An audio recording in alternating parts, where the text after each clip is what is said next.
Olá a todos, me chamo Lucas, faço Física na Universidade Federal do Espírito Santo, a UFES, e faço parte do Núcleo de Pesquisa Cosmo UFES. Eu estou aqui hoje para dar uma pequena aula, ou não tão pequena aula, sobre trigonometria esférica e suas aplicações na astronomia. Essa aula é uma parte de um conjunto que é composto por uma apostila, por uma apresentação de slides e por essa própria aula. Bem, sem no mais, vamos começar.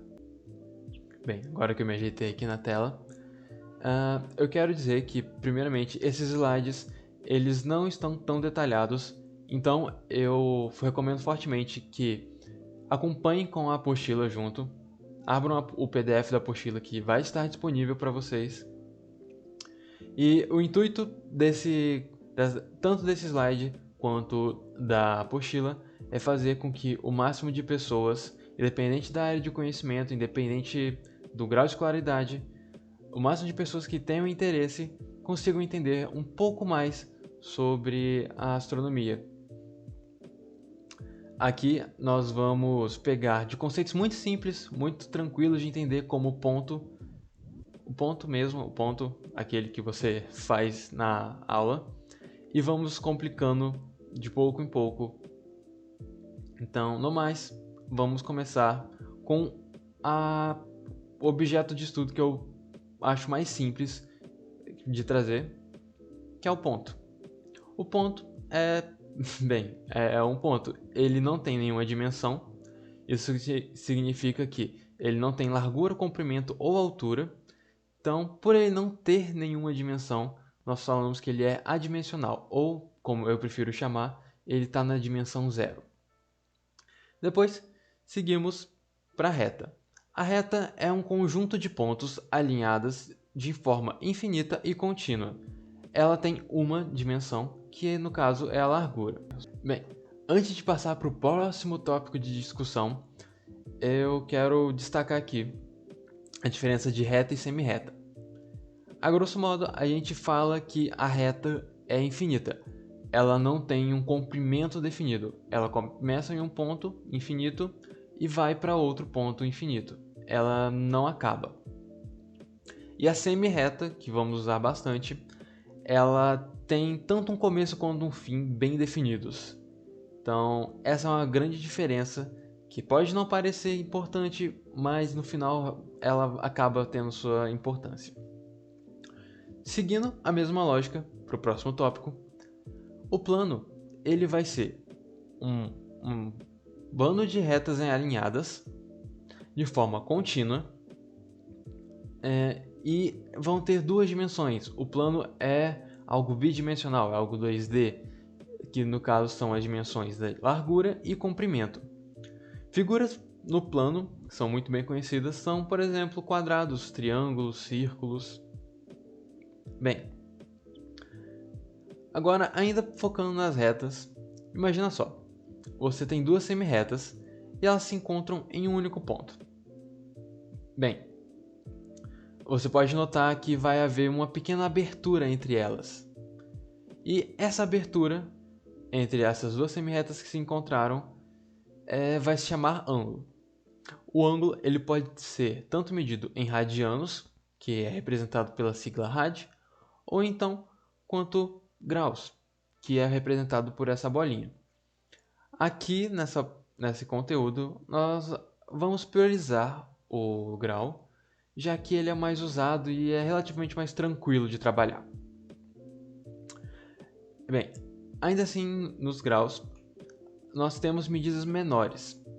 Esses são os segundos, que é representado por duas aspas, e a cada 60 segundos nós temos um minuto. Um minuto é representado pelo apóstrofo e a cada 60 minutos temos um grau. Como aqui são imagens para ilustrar o que eu acabei de dizer, nós temos uma semirreta A que encontra uma semirreta B e essa abertura entre as duas semirretas é chamada de ângulo. Temos 4 casos de ângulos aqui distintos, alguns um pouco especiais, como o de 90 graus, mas já vamos ver por quê. Bem, Ainda seguindo nesse assunto sobre ângulos, eu vou falar sobre um caso especial que é extremamente importante. O assunto sobre ângulos. Imagine que você tem duas retas paralelas como essas. Bem, então uma outra reta acaba cortando em qualquer ponto ambas as retas. Dessa forma aqui. Note que são formados 8 ângulos, 4 em cima e 4 embaixo. Esses 8 ângulos, eles vão ter uma propriedade especial. Bem, primeiro vamos pegar esses ângulos e dar nome para eles. Dessa forma. Bem, agora que os ângulos estão nomeados, vamos pegar os casos de cima dos ângulos. O caso EFGH. Bem, analisando o que foi feito antes, nós temos que EH tem a mesma cor, assim como FG.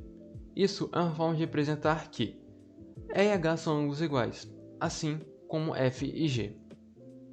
Quando isso acontece, nós temos ângulos opostos pelo vértice. Outra coisa a se notar é que, ao somarmos E e F, ou então G e H, teremos 180 graus.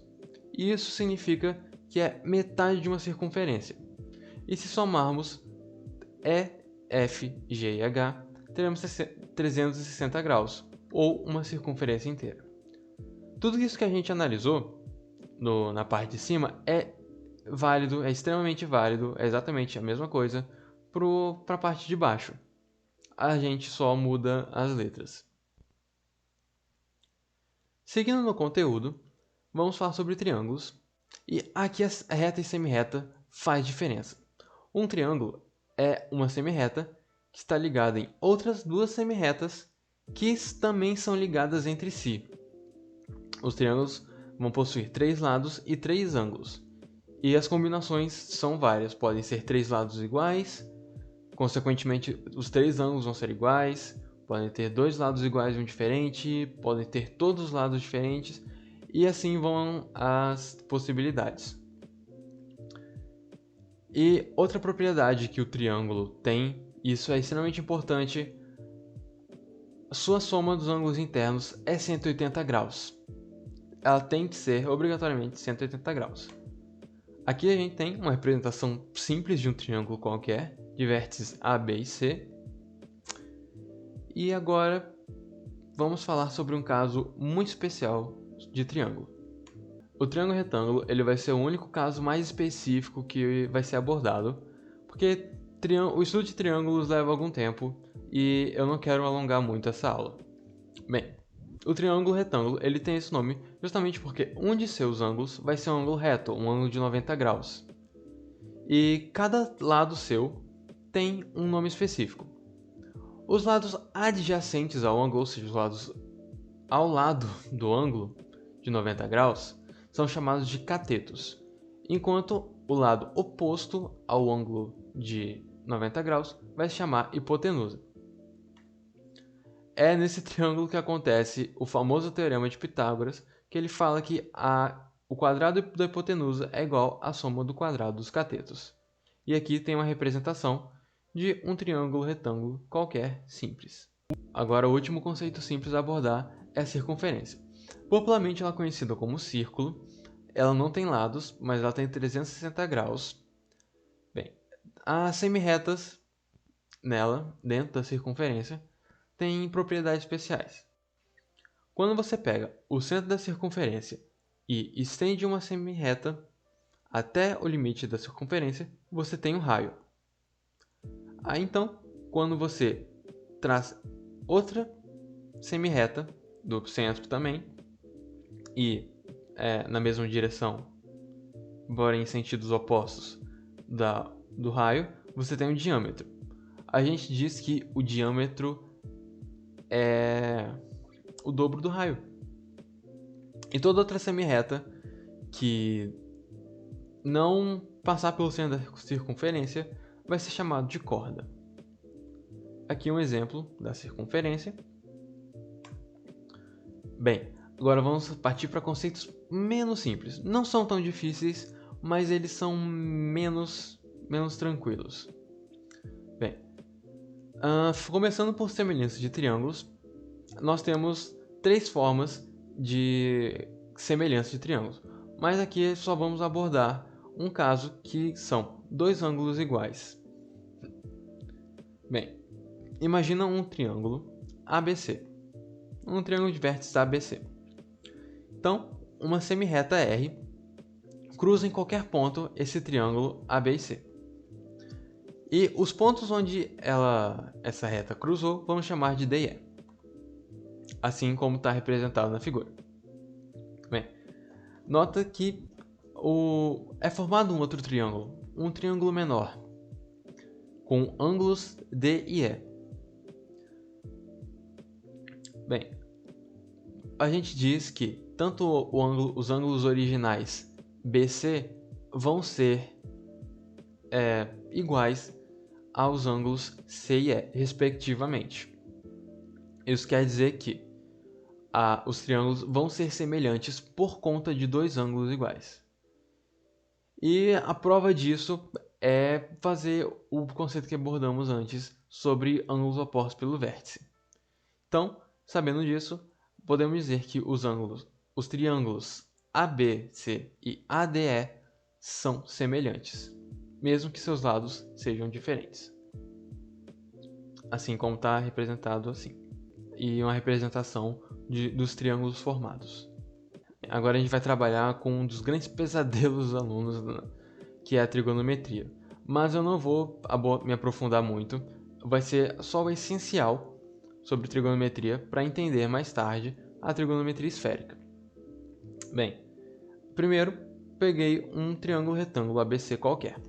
Então eu renomei os lados. A hipotenusa vai ser Azinho, o cateto AC vai ser Czinho e o cateto CB vai ser Bzinho. E eu peguei um ângulo em B, agora no caso, para ser o meu norte. Então, aí eu peguei esse ângulo B e eu vou relacionar ele com os catetos. A primeira forma vai ser relacionar com o cateto Czinho. E a forma que eu vou relacionar vai ser como o seno. O seno é sempre o oposto ao ângulo de referência, ou seja, o cateto oposto ao lado de referência, dividido pela hipotenusa. E você tem que o inverso do ângulo é a cossecante. Bem, de forma semelhante, agora vamos pegar o outro cateto, no caso o cateto Bzinho, que está ao lado do ângulo de referência. A forma como isso vai ser relacionada é pelo cosseno, que é sempre o cateto adjacente, ou seja, o cateto ao lado, dividido pela hipotenusa. E o inverso do cosseno é a secante. E esses dois catetos ainda se relacionam entre si, fazendo a tangente. Ou então, a tangente também pode ser quando você divide o seno do ângulo pelo cosseno dele. Você vai ter a tangente daquele ângulo e o inverso da tangente é a cotangente. Agora falando um pouco sobre geografia, saindo da matemática, vamos falar sobre latitude e longitude. Elas são linhas imaginárias que estão ao redor da superfície da Terra. As latitudes são medidas em graus e começam, ou seja, tem o seu ângulo zero na linha do Equador. O valor vai subindo conforme vai indo para norte ou para sul, indo de 0 até 90. As linhas paralelas à latitude, as linhas paralelas à linha do Equador, são chamadas de paralelos. Bem, nessa figura você vê que para cima, para o norte, você tem números positivos e para o sul você tem números negativos. Isso é só uma forma de indicar que você está indo para o norte ou para o sul. Quanto mais ao sul, você tem uma latitude mais negativa. E conforme você vai ao norte, você tem uma latitude mais positiva. As longitudes também são medidas em graus. Mas diferente das latitudes, elas não têm realmente um ponto de partida. Então, ela foi definida aqui. O seu ponto de partida, o seu 0 grau, seria em Greenwich, na Inglaterra. E esse 0 grau é conhecido como meridiano de Greenwich. Cada linha se chama meridiano porque na geometria espacial, na geometria que mexe com objetos em 3 dimensões, o meridiano é o semicírculo que liga os 2 polos da esfera. E é exatamente o que acontece com o meridiano. O meridiano também é usado para determinar o fuso horário. Então, a cada 15 graus você tem um fuso horário diferente. Aqui tem a representação dos meridianos, onde, de novo, o sinal negativo ou positivo só indica a direção. No caso aqui, o sinal negativo é para o leste. Agora eu vou abordar provavelmente um dos conceitos mais longos, porém mais importantes que tem nessa apostila, que é a esfera celeste. Ela é uma esfera imaginária que está ao redor da Terra. Ela é infinitas vezes maior que a Terra e ela foi idealizada primeiro na Grécia Antiga para descrever o movimento dos astros. Aqui você tem a representação da esfera celeste e agora eu vou abordar sobre os principais componentes dessa esfera celeste. Começando pela eclíptica, ela é uma projeção na esfera celeste do movimento diário que o Sol faz. Um fato muito curioso também da eclíptica é que os planetas eles orbitam a Terra de forma muito próxima à eclíptica. No caso, não que os planetas orbitem a Terra, mas o movimento aparente deles está ao redor da eclíptica. Seguindo, nós vamos ter o horizonte. O horizonte é um plano tangente à Terra, isso é, ele toca a Terra em apenas um lugar, ele não chega a cruzar a Terra, ele não toca em outro lugar na Terra, ele toca em apenas um único lugar e ele é perpendicular à vertical com o observador. O observador pode ser qualquer pessoa. E o horizonte ele varia de acordo com o observador. Então, sim, o horizonte ele é mutável. O lugar do horizonte ele pode mudar dependendo sempre do observador. Nós também temos o zênite, que é uma linha imaginária vertical que sai do observador e vai até o topo da esfera celeste, até o final da esfera celeste. E temos o nadir, que é um ponto diametralmente oposto ao zênite. Aqui nós temos a representação tanto do zênite quanto do nadir, aqui na imagem à direita, e do plano do horizonte à esquerda. O equador celeste é o maior diâmetro da esfera celeste. Ele sai do equador da Terra e vai até o final da esfera celeste. Então, você também tem o polo celeste norte, que é um prolongamento do eixo de rotação da Terra com o hemisfério norte da esfera celeste. E você tem e você também tem o polo celeste sul, que é exatamente a mesma coisa que o polo celeste norte, mas ao sul, ou seja, é um prolongamento do eixo de rotação da Terra com o hemisfério sul da esfera celeste. Aqui é uma representação de como seria, onde a Terra, como sempre na esfera celeste, está no centro. Continuando, nós vamos ter o círculo vertical, que é qualquer semicírculo que ele vai começar no zênite, ou seja, vai começar acima do observador, e ele vai até a borda da esfera celeste e chega no nadir. Você também tem o ponto geográfico norte, que é um círculo vertical, como esse que a gente acabou de ver, mas ele passa pela parte norte, ou seja, pelo polo celeste norte, e tem como diâmetro o horizonte. E o ponto geográfico sul, que é o círculo vertical, que passa pelo polo celeste sul e também tem o horizonte como diâmetro. Aqui temos exemplos de alguns círculos verticais. Tem também o círculo de altura, que é qualquer círculo da esfera celeste paralelo ao horizonte. Também são conhecidos como almucântra ou então paralelo de altura. Nós também temos os círculos horários, e esses também são conhecidos como meridiano, pela definição que acabamos de ver. Eles passam pelos dois polos da esfera celeste.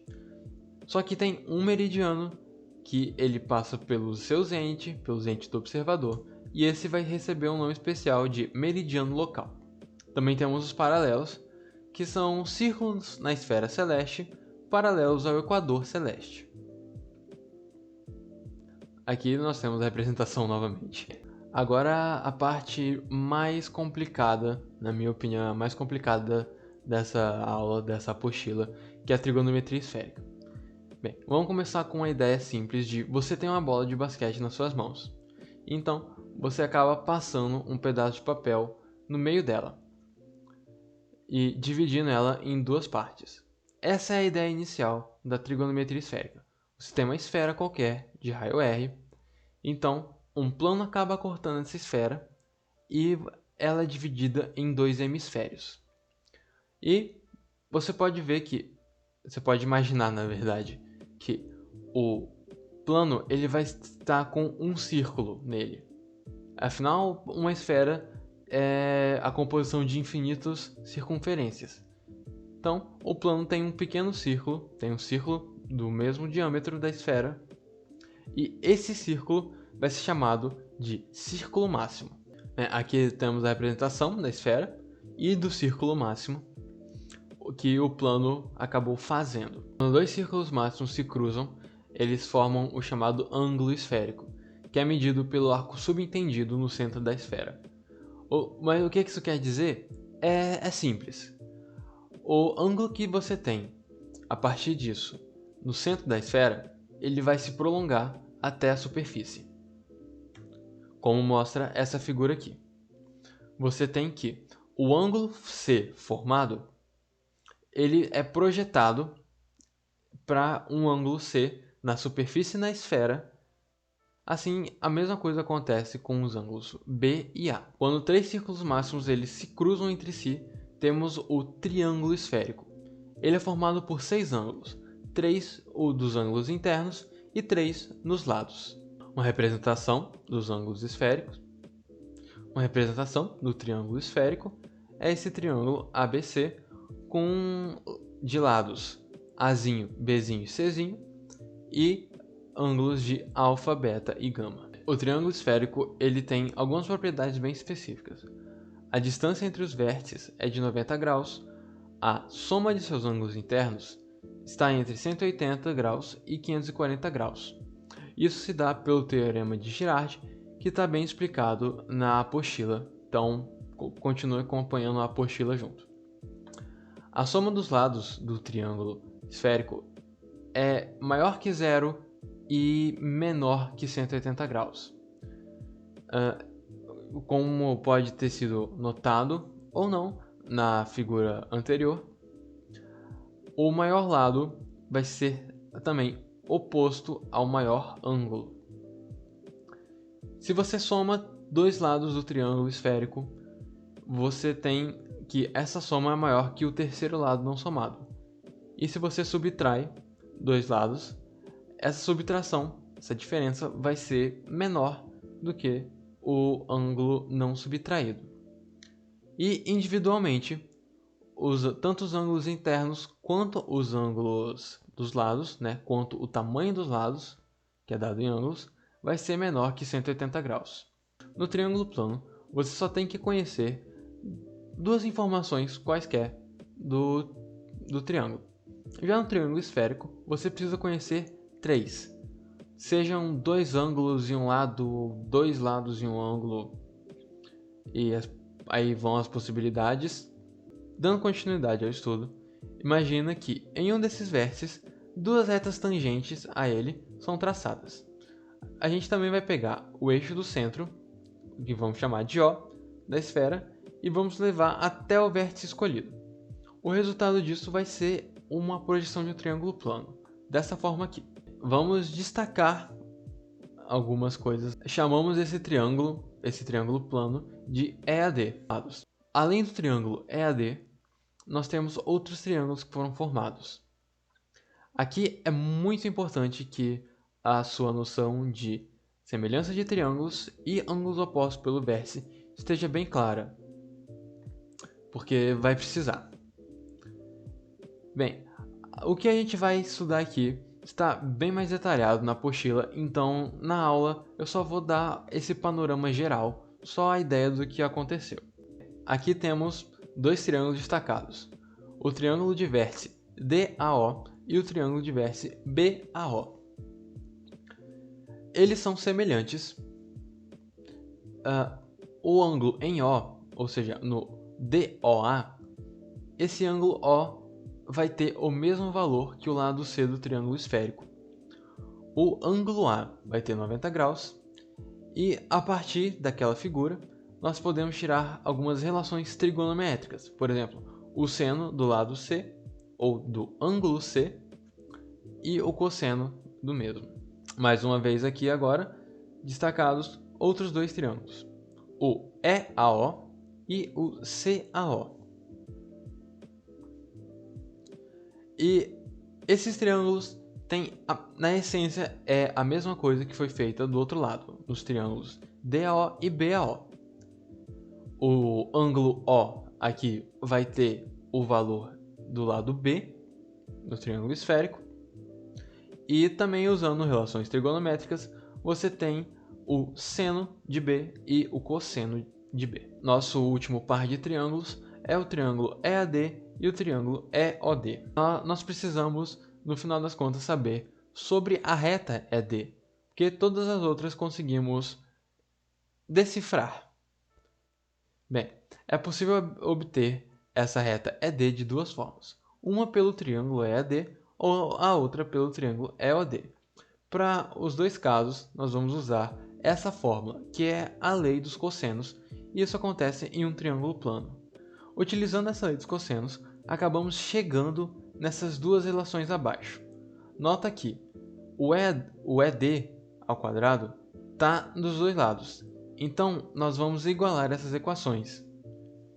Igualando essas equações e fazendo alguns truques matemáticos, chegamos nessa relação da primeira equação, que pode ser reescrita com relações que achamos antes para essa equação de baixo. Essa equação de baixo é chamada de fórmula dos cossenos e vai ser muito utilizada na trigonometria esférica na astronomia. A fórmula dos cossenos, o caso anterior foi porque eu peguei o ângulo em A como referência, mas você pode usar tanto para o ângulo B quanto para o ângulo C, se você quiser, e assim ficam as relações. A partir dessa fórmula dos cossenos, é possível chegar na fórmula dos senos, que também é útil, e você só precisa usar essa propriedade trigonométrica de que o seno é a raiz quadrada de 1 menos cosseno ao quadrado. Ao fazer isso, você acaba se encontrando com um termo bem grande, mas chega nessas relações. Significa que é algo constante, que o seno do lado A com o seno do ângulo A vai ser constante para o seno do ângulo B, para o seno do lado C com o ângulo B e o seno do lado C com o ângulo C. Esses valores serão constantes. Acabaram os conceitos, então agora vamos juntar todos eles. Pega esse triângulo esférico que acabamos de ver e coloca ele na esfera celeste. Quando você faz isso, ele ganha um nome especial, que é triângulo de posição. Nesse triângulo de posição, os vértices eles vão ter posições específicas. No caso, um vai ter que ser no zênite, o outro no polo, onde o observador se encontra, e o último no astro que ele quer observar. O triângulo de posição é utilizado para determinar a posição do astro, quando você sabe o seu lugar geográfico, ou então o seu lugar geográfico quando você sabe a posição do astro. O triângulo de posição ele vai ter alguns pontos específicos que vamos discutir sobre eles brevemente. O primeiro é um arco que fica entre o polo que o observador está e o zênite.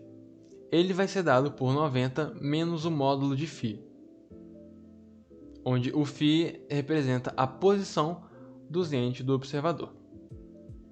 Vai ter o arco entre o zênite e o astro, que vamos chamar de Z, e essa vai ser a distância zenital. Também tem o arco entre o polo elevado em relação ao observador. Ele vai ser chamado de 90 menos módulo de delta. Esse delta minúsculo ele vai ser chamado de declinação e vai ser abordado em alguns slides.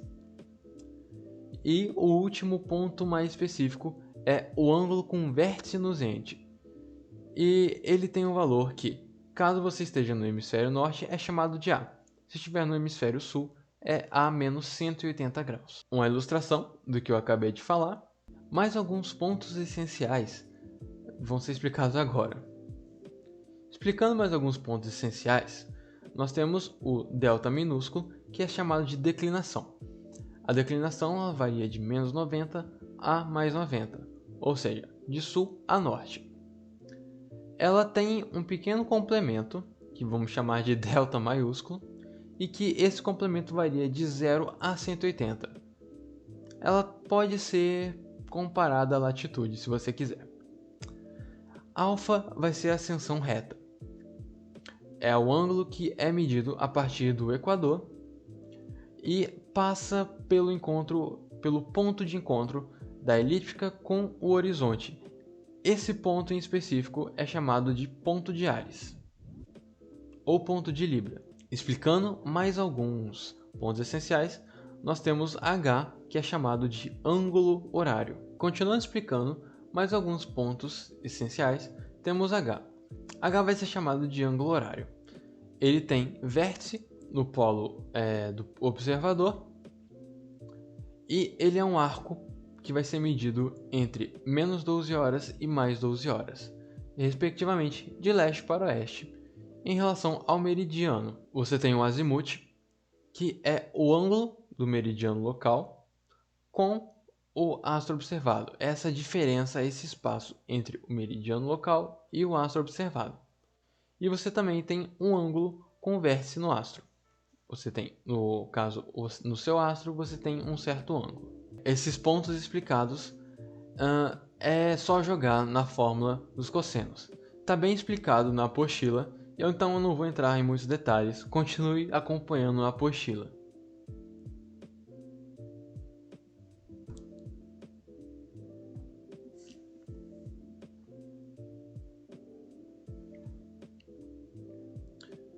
Bem, agora com esses pontos bem definidos, nós vamos aplicar na fórmula dos cossenos que achamos anteriormente. Eu não vou fazer isso nesses slides, está bem detalhado na apostila, então continue acompanhando a apostila. A partir da página 20 começa a explicação. Depois de aplicados esses pontos na fórmula dos cossenos, nós temos as seguintes relações. Temos uma equação para a posição do zênite, uma equação para a posição do astro em relação ao zênite, uma para o local que o astro vai nascer ou se pôr, no caso ele vai ter o seu ocaso, e temos também a posição do azimuth. A gente está chegando no final da aula e agora só resta aplicar o conhecimento que adquirimos durante ela. Vamos supor que você quer saber o tempo que o Sol ficou acima do horizonte no dia 24 de agosto em Vila Velha, aqui no Espírito Santo. Isso quer dizer que você vai precisar do seu Z sendo 90 graus. Você também sabe que Vila Velha fica a 20 graus ao leste e sabe que o Sol em relação à eclíptica tem uma pequena angulação, uma declinação de 23,5 graus. Bem, sabendo disso tudo, você só precisa aplicar na fórmula da posição do astro em relação ao zênite, que também está bem explicado na apostila. Você vai aplicar dessa seguinte forma, vai obter esse resultado de H, o seu ângulo horário, ser aproximadamente 81 graus, 80,7 graus. Bem, aplicando devidamente os valores na fórmula, você vai achar essa relação. Você vai chegar em aproximadamente 80,7 graus. Mas aqui que entra um detalhe. O tempo que o astro fica acima do horizonte é 2 vezes o seu ângulo horário. Por que isso? Bem, o astro, quando ele percorre o horizonte, ele passa 2 vezes pela mesma posição de altura. Então, isso acaba fazendo com que você precise, na verdade, não calcular h, mas sim 2h, ou seja, o dobro do seu ângulo horário. Com esse ângulo, você vai precisar agora converter em horas, minutos e segundos. Tá bem detalhado na apostila como é feito isso. E, no final das contas, você descobre que, no dia 24 de agosto, o Sol ficou aproximadamente 10 horas 45 minutos e 51 segundos acima do horizonte. Bem, podem haver algumas variações, mas elas podem ser corrigidas com a diferença da longitude do lugar que você se encontra, o lugar que você está usando como referência, e o meridiano que ele se encontra, que o astro se encontra. E aqui temos um mapa da querida Vila Velha. Bem, seguindo, agora temos a distância angular entre as estrelas. Bem, imagina a seguinte situação. Você, em um dia de verão, você está olhando para as Três Marias. E você quer saber qual a distância entre as duas Marias da ponta. Bem, uma delas se chama Aunitac e a outra se chama Mintaka. Agora vamos pegar de novo o triângulo de posição. Vamos chamar Aunitac de A e Mintaka de B. E essa vai ser a separação angular delas, vai ser a separação AB. Os outros dois lados do triângulo, desse triângulo, vão ser os arcos que vão do meridiano da estrela até o polo do observador, até o polo em que você está observando isso. Bem, aqui vamos usar novamente o triângulo de posição. Imagina que tem um grande círculo entre a Aunitac, que vamos chamar de A, e Mintaka, que vamos chamar de B. Essa vai ser a separação angular delas. Os outros dois lados desse triângulo, do triângulo de posição, eles vão ser o meridiano das estrelas até o polo que o observador está. Dessa forma que está representada assim. Vamos definir mais alguns termos antes de continuar. AB vai ser a distância polar de A e B. PA vai ser a distância polar de A, ou seja, vai ser 90 menos a declinação A. O mesmo vai acontecer com PB, vai ser 90 menos a declinação B. E você vai ter também APB, que é um ângulo entre A e B, que vamos chamar de αA menos αB. Esses termos vão se relacionar da seguinte forma. O cosseno de PA vai ser igual ao seno de delta minúsculo A. O cosseno de PB vai ser o seno da declinação B. E APB vai ser o cosseno de αA menos αB. Não precisa se preocupar com os valores da ascensão reta ou da declinação, porque são valores que já sabemos. É só ir um pouco no Google que você vai achar esses valores. Então, agora é só usar a fórmula dos cossenos geral, que achamos lá atrás na trigonometria esférica, só que se atente a deixar todos os seus termos na mesma unidade, senão a conta vai dar errada. A equação vai ficar dessa forma e, aplicando devidamente os valores, você acaba achando que aproximadamente 3 graus é o valor entre A e B. Bem, agora imagina que uma reta sai de Mintaka e outra reta sai de Aunitac. Essas retas são paralelas e você ainda quer saber a distância entre ambas as estrelas. Bem, a partir daí é usar só a lei dos cossenos do próprio triângulo plano. E outros detalhes também. Você sabe, porque você foi no Google aquela hora, que a distância de Mintaka para a Terra é aproximadamente 915 anos-luz. Você sabe que a distância de Aunitac da Terra é aproximadamente 736 anos-luz, e vamos chamar a distância entre a Unitac e Mintaka de x. Então, aplicando a fórmula, essa fórmula, temos que o valor aproximado entre essas duas estrelas é de 184 anos-luz. E por fim, aqui nós temos a Unitac e Mintaka, a Unitac estando à esquerda, destacado, e Mintaka estando à direita. Inclusive, são essas estrelas que eu usei como fundo dessa apresentação de slides. Bem, é isso. Essa foi a aula. Espero que tenham gostado e espero que acabe ajudando.